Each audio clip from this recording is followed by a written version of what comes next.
Hi, this is Mary, and this is Meditations from My Heart to Yours. Today's meditation is called Don't Argue for Your Limitations. Friends, don't let your limitations become your insecurities. Break the cycle that holds you back. Don't excuse your limitations or defend them. They may be deeply ingrained in you so much that you think they are you. It's so brutally vulnerable to make changes, to take risks, and just to put yourself out there. I know I so often limit myself to feel safer. I don't believe in myself, so I make arguments to prove why I can't do the very things that God has created me to do and has empowered me to do. Something needs to change. God is calling you higher, so don't let your fear get in the way. Refuse to let your fear hold you back and keep you from living up to your calling. When you argue for your limitations, you get to keep them. Be more open to your potential than your limitations. God knows you and sees you with more faith and grace than you do. There's more in you, and God can show you things that you can do in places He wants to take you. You may feel like you never do that, you'll never do that, or you'll never be that. So you argue for your limitations, and you know what? You'll get to keep them too.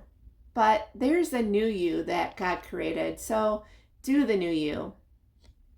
Pay attention to what you're saying about yourself, and don't defend the old you all the time. God is the one who justifies you and who gives you value and security. It's not what you were taught growing up. And though that may feel natural to you, you're being called by God to change and to move forward, and He's teaching you a new way of life. So let go of your limitations. Agree with God about your potential and see the doors He's opening for you. Use the gifts and calling He's drawing out of you.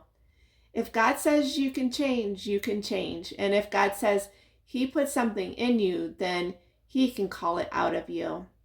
Don't let your limitations speak louder than your potential.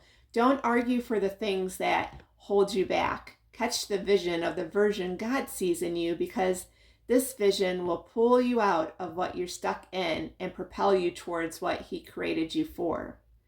Agree with God about your potential so you can grow into the person God always meant you to be. Rise to the level of God's expectations, not to the level of your experience. Develop what God says you can do. It's your choice. If God says you're not stuck unless you stop, choose to agree with Him and grow into your potential.